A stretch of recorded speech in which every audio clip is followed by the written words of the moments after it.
I'm Robin Gully. I'm John Justin. We are here for your one day late council update. It was a late night last night and both of us needed to go home. Yeah, so we started out last night with the open council work session.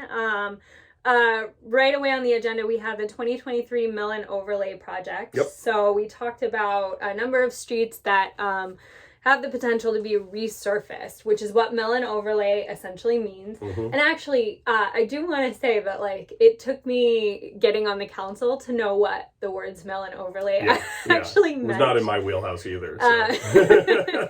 So just so you know, if you live on a street that's getting a Melon Overlay project, basically what they do is they take off the top 2 inches of tar from the street, and then, I don't know if tar is the exact right word. Asphalt. Anyway, asphalt, okay. And then they lay 2 new inches of asphalt on the street. And they also do things like, if there's any broken sewers or drainage ditches or anything like that, they fix all of it. And any broken curbs. If we decide to do any sidewalk or anything like that, we usually do it alongside the Melon Overlay. And what it does is it extends the life of the current road by 10 to 15 years. We can only do Melon Overlays on streets that don't have significant damage already. Yeah, I think it's 60% pavement index, which I don't know. They measure that in a way that I don't understand, but it's good. And if you're below that, you're at the point where you do it and it's just a waste of time because the actual underlying structure is starting to break down. And so you're just throwing asphalt down that's just going to crack and do weird stuff. So, but it does, 10 to 15 years is well worth it. And so there is a map. If you go into the packet, there's a map of the proposed thing for 2023. So you can take a look and see if you're on there. It's not a ton of roads. I think it's 3.2 miles of roads. 3.2 miles, yeah. And then we're doing some this summer. And then we're going to be doing this every year. But if you do want to know if you're coming up on the 2023 one, you can take a look at that map. One thing that's nice about the Melon Overlay is that it's a very quick process. And they can get it done without too much disruption. So it's not like having your road completely torn redone. up for 3 weeks or anything like that. I think it's a couple days maybe or something like that. Don't quote me on that because you probably won't. But it is a lot faster than having the road completely repaved. So it's a good thing. If you have a chance, check it out in the packet and you'll see if your street is on the list for Melon Overlay. Also, if you live on a street that has a lot of damage and you want us to consider adding it to the projects that we're doing, it's a good reason to reach out. Yep, absolutely. All right, and then, a couple ordinance things. So one of them is we're looking at doing some changes on commercial vehicles parked on roads. We have a couple spots where people are. It's particularly because of plowing where we have commercial vehicles that are parked for long periods of time. And because we're not declaring snow, we didn't have as many snow emergencies this year. I think there were only 2. That means that those roads just kept accumulating where these vehicles were. And so we need to do something. We've had a lot of resident complaints, particularly in a couple problem areas. Actually, I don't know that I've gotten a lot in Ward 2. I think a lot of it is in Ward 3 potentially is what I'm hearing. But we're just gonna, we're also trying to do this in a fair way. So it's not what we're trying to do is limit it to anything over 9,000 pounds. Right now it's 12,000 pounds. So your big panel vans, sort of work truck sort of things, would be affected by this. Doesn't count if you're parked, I believe, in front of your residence. Right. And also doesn't, there'll be other kind of things. If work is actively being done, if your house is getting re-roofed and there's one of these vehicles out there, they can be there for more than the 90 minutes, but otherwise it's going to be a 90-minute limitation. What this is really trying to address is we have some places where folks will park 4 or 5 work vehicles that don't move for days or weeks at a time, and it just creates problems for people parking in close proximity to where they live. And then again, the snow removal thing is, I think, the biggest thing from what I'm hearing about the complaints. So actually, if you are a person that this would impact and you have anything to say about it, it would be great to hear what your thoughts are and if there are ways that we can work with you to make it. And the chief mentioned the fact that obviously if there's a situation, he specifically mentioned, or somebody mentioned the idea of if your parking lot where your work truck would normally be is getting repaved and it's going to take 2 weeks, reach out to the city and talk to us. We're not trying to make this a difficulty for people that are being responsible but have a special situation. We can do a special permit and a few of those things. And it's going to be complaint based too. So it's not like we're going to have our police driving around looking for these sorts of vehicles and tagging them. It's going to require somebody calling in, like a lot of our code enforcement does, and say, hey, this vehicle's not moved in 2 weeks and it's causing problems. So. Yep. Talk about catalytic converters, yes. Another thing, and a lot of this stuff came out of the Public Safety Committee, which I'm a member of, and so I can talk about this one too. Right now, of course, catalytic converter theft is a huge problem, and it's just ramping up at an incredible speed. I'm sure everybody's aware of this. And right now, because of how the laws are currently written, if we have an officer that pulls a car over, even if they've been reported like, hey, I think this car of this description just stole my neighbor's catalytic converter, they pull them over, they look in, and there's catalytic converters sitting in the back seat. They can't do anything because it's not illegal to own catalytic converters. And so what we're going to change, or what we're looking at changing, is having a thing that says, unless you can prove that's your catalytic converter, we can take action, or our police can take action. And really, this is just, we're trying to, it's incredibly annoying. I luckily have not had mine stolen, but I know people who have. It's annoying for a couple of reasons. It's really expensive to fix. I mean, it's theft to begin with. And also right now it's hard to get them. So I've talked to people that have been like, I can't get a catalytic converter for my car because my mechanic can't have it for a month. So we have to do something. The chief was pretty open about the fact that he's hoping that the legislature at the state and even federal will do something to address this, because it's not just a West St. Paul problem, it's an everywhere problem right now. So, but in the meantime, we want to have something that we can do, because it seems ludicrous if you pull over a car and it's got 11 catalytic converters in the back. You kind of know something bad's going on, but right now we don't have a tool to stop it. So that's what we're working on there.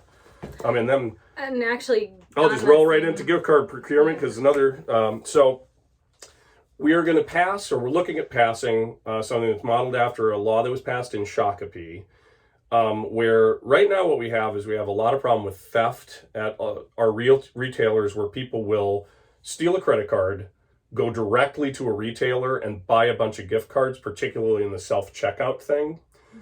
And so it does two things. There's the crime that's occurring there. It also can create more crime. I'm sure you've heard about the lockers that have been broken into at some of the fitness centers. And what we're seeing is people break into the lockers of the fitness centers because there's no cameras in a locker room. They go immediately across the street to one of the major retailers, and it's not any particular one, but Lowe's, Walmart, Target. They go to those gift card kiosks, they grab a handful, and before the person even knows that their card's been stolen, they've run 15 gift cards, and it's a real problem. So what we're looking at doing is not allowing gift cards to be sold in self-checkout at all. Yeah. And then also, if they're being sold at a register, requiring ID checks. And the idea is, sometimes the best way to get rid of criminality is to make it just really inconvenient and not easy to do it. This makes it much harder. And the hope is not only will we cut down on these crimes, we'll cut down on the initial crimes, because if you this is what you do, and this is an organized sort of thing, you're not going to come to West St. Paul if you know that you have to go from West St. Paul, drive to Inver Grove, or drive to St. Paul. So that's the hope, is we'll cut down on both sides of the crime. And I think it's a really good idea. It's in Shakopee, it dropped. They had 2 cases last year after passing this law. And I think before that it was over 140 cases, or maybe it was more than that. We last year had, I believe in the packet it told us that we had 177. Yeah, so this is something we have to deal with. So that's another public safety thing, and I think that'll move forward. I think it'll take a while to get the ordinance written really carefully and correctly, but I think it's going to be a good thing. And I know there's some nuance to this, but some of this is what drives obviously these are crimes and they hurt people in our community. Also, they drive up the crime rates in our community. Yeah, if you've seen any of those terrible wrong-headed listicles that are like, West St. Paul is the most dangerous place to live, and those are all wrong, by the way. But it's because of the miscategorization of larceny into violent crimes. So you're taking larceny, which is shoplifting, things like that. So think of our huge retail center. There's going to be more shoplifting when you have more places to shoplift, just the nature of it. And then these gift card things. And it puts it in there with homicide, assault, robbery, and rape. Larceny does one of these things doesn't fit, and that's the reason when you see those crime statistics and Chief Sturgeon, this is a big deal to him because it's a federal reporting statistic, and nobody wants to see those numbers, but those numbers do not represent what's actually happening in our community. So anyway, so this will help with that, we hope. Yep. So. Then we were on to the council meeting. Yes. We had some interesting community comments. We heard from a community member who was hit by a car on... I think what it was, because I talked to him a little bit, is a car ran into, he was pushing a Target cart, and a car ran into the cart and pushed it into him and hit him in the ribs, which is awful. Right. And so he was expressing some concern about, it's sort of that intersection in particular right by Target and Wells Fargo.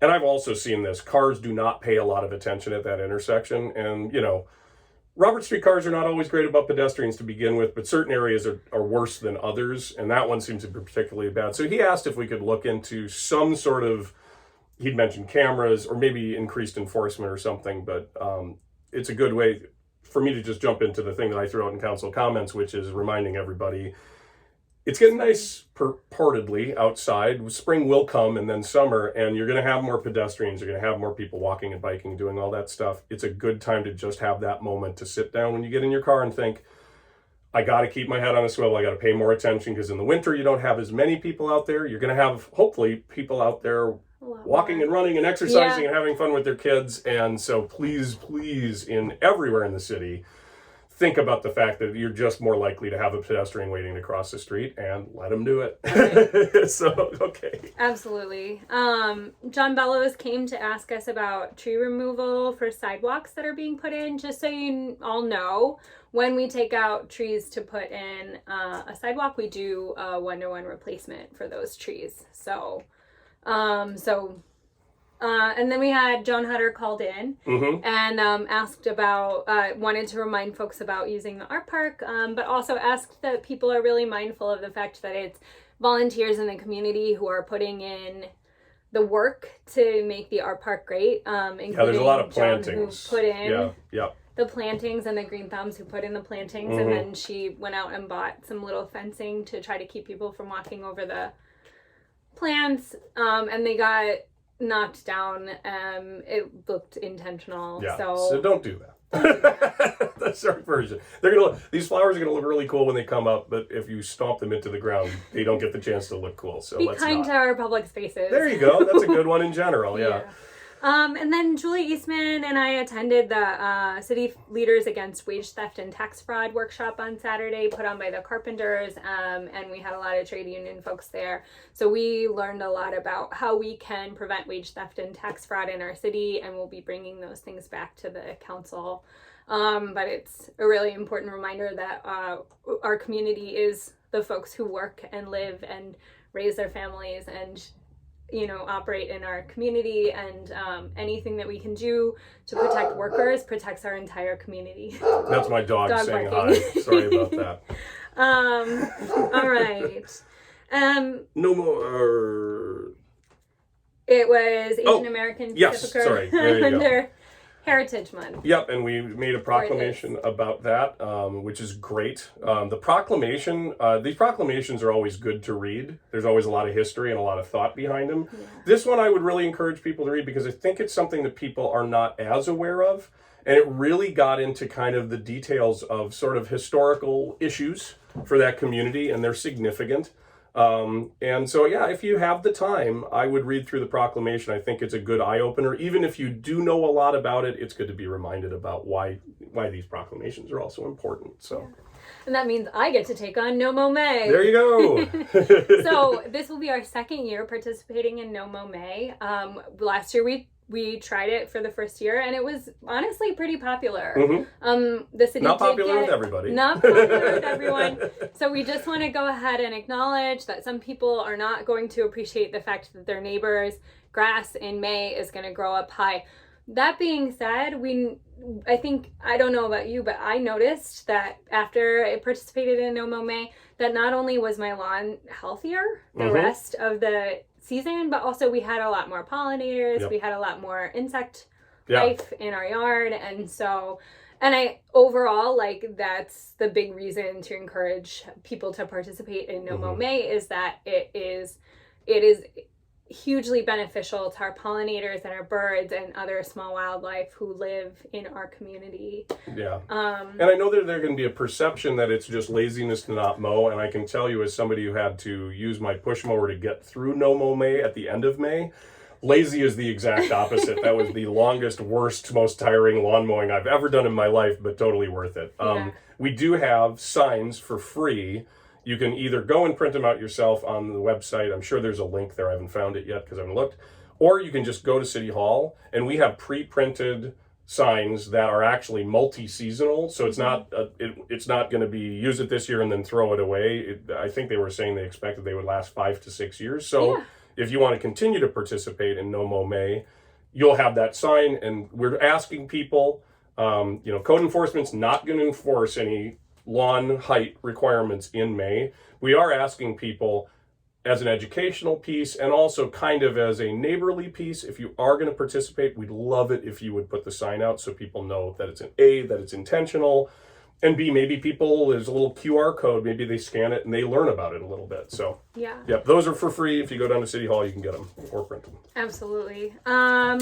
And then we had a licensed childcare facility that is interested in coming in West St. Paul. So we heard from the potential new owners, and it seems like it's going to be a great addition to our community. It's bringing a childcare center to the kind of north end of town. It's it's in what used to be a bank, kind of on the corner over by Oxendales and all of that stuff. They've got a really nice plan with some outdoor fenced areas and stuff like that. And from what I understand, we know that we need more childcare in general. Like, universally, it's just a big need. And also locationally, that's really somewhere, we do have some childcare facilities, but it's nice to have a childcare facility even within walking distance of your home. So if we can add some, that's great, I think. So. And then we had a long segment on alcohol compliance. And unfortunately, so our police do compliance checks, I think a couple times a year. And people fail. And so... the majority don't. That's an important thing. 20 establishments passed, 6 failed. Tobacco compliance, everybody passed, which is the really good news portion of this. And so, I don't think we need to get too deep in the weeds on the particulars there. I always try to remind people, because people feel like whenever the city is charging somebody money or a citation, that it's like we're putting money in the bank. We lose money on these compliance checks. Right. The amount of money we get in versus the amount of time spent going around and doing it, all that stuff. This is not a profit center. The police are not a profit center, which is something that's hard for people to understand. But the cost in doing the action exceeds the cost of the penalty. It just does. So we don't want anybody to fail. Like, our motivation is everybody passes. We'd be super happy to have a clean slate. Maybe someday we will. That'd be great. And in fact, we talked a lot about different ways that the city has worked to encourage folks to understand and participate in compliance. And also, like, we had a couple of business owners who came to talk to us about what they're doing, and we're sort of at least tried to brainstorm with them ways ways that we can help. Yeah, so exactly. Joint powers agreement? Yeah, so the joint powers agreement with Dakota County, which has to do with the River to River Greenway and the water quality initiatives. Yes. Yeah. Nothing terribly exciting there, mostly just sort of a administrative clerical cleanup. This is something that we did in the early stages. We're putting all the final pieces together, but we're basically kind of closing this thing out to being like, this is actually reflective of exactly what's going on. So not a thrill a minute, but the stuff we have. And I am noticing that this video, we are going on 20 minutes now, which is, it was a long meeting though. It was a long meeting. So if you're still here, thank you. Yeah, congratulations. Congratulations. The last thing that we dealt with on the council agenda was union contracts, and the biggest thing that I want to highlight, and probably the most exciting thing for me, and there's a lot of excitement last Yeah. night, but was that we expanded parental leave for our employees of the city. Yep. And so before, folks who experienced childbirth had to wait 4 weeks for short-term disability to kick in. Mhm. And now so the first 2 weeks, we closed the gap. We pay for folks to be out on parental leave, and then their short-term disability Yeah. kicks in. Yeah. I sincerely hope that we will continue to expand this policy, because I Mhm. think it just makes the city a better place for people to Yeah. work. And, and I think it's part of the values that we hold as a community.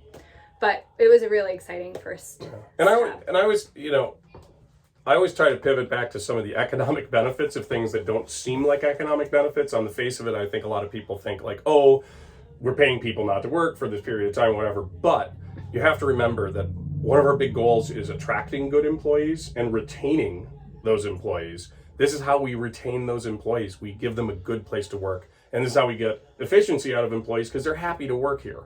And I think we have a very happy staff right now. And I'm sure somebody's upset, but for the most part, and you can kind of feel it when you see these initiatives go through, that we're getting really good at getting things done. Mm-hmm. You can't do that if you have a cycle of employees and you don't have that experience, and you can't do that if your employees are dreading going to work. Right. These are the ways we make people happy, and that's good. So there's that. Absolutely. Oh, and we finalized the contracts with the Teamsters. Yep. And then both of the police unions. And so thank you to staff. Even happy negotiations, union negotiations, take a lot of time and effort, and that work is appreciated. Absolutely. Yeah. The last thing, so we finished up the council meeting, and Yep. then we had an EDA meeting, so our Economic Development Authority meeting. Don't worry, this isn't going to take long, because the majority of it was a closed session. Yeah, So we we really can't can tell you. you a lot. What we can tell you is the subject of it was discussion of the acquisition, purchase potential of the former YMCA site, now former Hy-Vee site. Right. And yeah, so I don't know.